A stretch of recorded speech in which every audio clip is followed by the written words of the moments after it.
So passive learning is when you're just learning the way you probably learned in school, where it's just, or even worse than that. So you're not being tested, you're not doing any repetition, spaced repetition or not. You just read a book and then you put it on the bookshelf, and then you read the next book, and then you go to some blogs and some magazines and listen to a podcast and watch some videos on YouTube, go on a forum and read and maybe submit a few things, maybe email somebody or something like that. But it's mostly passive learning. It's mostly, okay, you consume content that somebody else has created and you're not transforming it, you're not synthesizing it, you're not combining ideas, you're not taking notes. It's safe. It's very safe because as a passive consumer of information, you don't really need to do anything. As long as you just keep your eyes moving across that page, or you keep that video playing, keep your eyes glued to the screen, you're making some progress. It's not necessarily significant progress, but it's safe. So you know that you're going to be making some progress even if you're going very slowly. It also gives a feeling of significance and growth because you're buying things. And this is one of the most interesting things about how people learn, is that most people, one of the major ways they feel good is by buying something instead of actually using what they buy or even consuming that information. So 90% of books are never read past the first chapter. Most stuff is never consumed. Most courses that people buy, most books that people buy, anything that's recorded, most people never make it past the first chapter or the first section of it. So that's really important to understand, because it's at a cultural level. In any sort of consumerist culture, you're being trained to feel good when you buy something, because somebody who wants to sell you something, they need to create a feedback loop that makes you expect a reward when you buy something. Otherwise, you would never pull out your wallet or your pocketbook or your purse. You never do that if you didn't expect to feel good right when you made that purchase. So that's really important for why people do what they do, why people learn passively, why they get the positive feedback loop is about buying something and having it in their hand and bringing it home and putting it on their bookshelf. Part of that is, well, other people are going to see how big my bookshelf is and how many books are on it, and people will assume that I've read all these books, stuff like that, or they just like the idea of having a bookshelf and having it there, and it kind of validates their identity as somebody who's a reading person or a learned person. But what's missing from that formula or that equation is they don't have any sort of feedback loop where they get positively reinforced, get a good feeling when they put things into action. So what they're really putting into action is they're putting the book onto the bookshelf. They're not actually putting the ideas inside that book into action. And so it's really important to catch yourself if you're in that pattern, because most people are in that pattern. I'm not innocent of this. I've done this a lot and I still catch myself.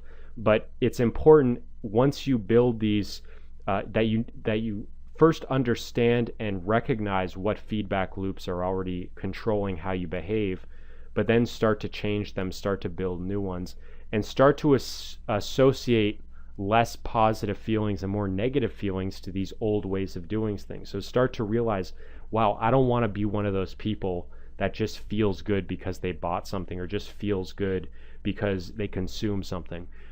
So for example, you could take all the books that are on your bookshelf that you haven't read and just imagine a big piece of paper over them that says failure. Every book that you haven't read yet is a failure. And then imagine another shelf is all the books you've read and even maybe annotated or highlighted, but you didn't take any action on that. Just imagine all of those have a big red sign that says failure over them. And then you have maybe one or two books that you've actually taken notes on and you've put into action, and you've taken those strategies and started to use them, and you've gone through and made the most out of all the information in that book. And maybe that's just 2 or 3 books there that you've really done that process with, and those are your successes. So instead of looking at that bookshelf and thinking, wow, look at all these great books, that's a big pile of failure right there. And that's emotionally, you have to get to the point where you really see that and you feel that.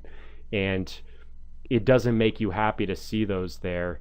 It actually makes you feel a little bit of pain inside where you're like, wow, I really failed on all these levels. That I have a lot to change, I have a lot to work towards.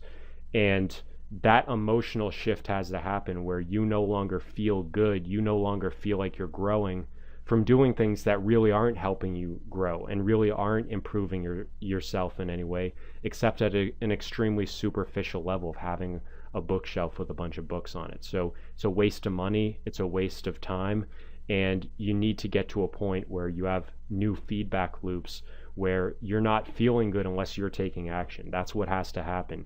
You can't stay in this passive learning place. Final thing is variety.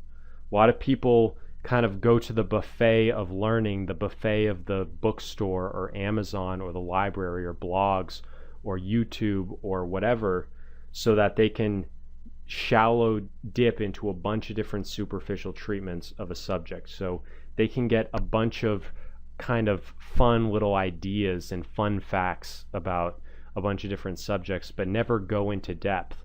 And it also absolves them from the responsibility for taking notes on those things, because it's, well, I would never need to remember that, but it's interesting. And I see this every day when I look at the Wall Street Journal. At the top of the Wall Street Journal is the personal section. And 99% of the time it has nothing to do with news, but it's usually really interesting stuff. That's part of the reason why people read the Wall Street Journal, why they pick it up, why they buy it at the newsstand, because it's got those other things that are really interesting inside it. So I like to look at that because it teaches me stuff about, okay, what are people interested in? What can I learn from why this is such an important part of the newspaper when it really isn't about that kind of stuff, and those aren't necessarily classically newsworthy stories. So it's important to look at your current patterns of how you're learning and see, well, where am I doing this shallow dipping? Where am I kind of going to the buffet and trying a bunch of different things once or twice, but never really going deep, never taking notes, never getting spaced repetition, never taking action? So a lot of times there's going to be a significant gap between just buying a book and when you first take action on that book. You have to have those systems in place for how you read, how you take notes, how you organize your information how you organize those notes once you've taken them, how you get spaced repetitions, how you retrieve those notes so that you can take action on them when you need to, how to have a whole schedule for that. So some of that we cover here, but you've also got to have those other strategies, and those are in other courses. You need to have all this stuff in place, this entire system, before you're going to be able to consistently take action. And you can look at it as a series of points. Where is the bottleneck? Where are you losing most of that information? And what's finally able to trickle through where you actually take action on it? Maybe you don't have time to set up a note-taking and an organization system and a spaced repetition system. So what do? Well, what you do is you stop trying to read a ton of different books. You stop trying to learn from a ton of different sources. You pick one book, maybe you pick one blog, maybe you pick one course that you're taking, and you just focus on those. And you just keep all those notes in one place, and you don't go to another book. You don't go to another course until you've started to take action on the previous one. So if you don't have time to implement a big complicated system, then what you have to do is drastically reduce how much you're trying to do, so you can get to a point where you have the mental bandwidth to take action on what you're learning, and you're not seduced by all these other options out there. So you have to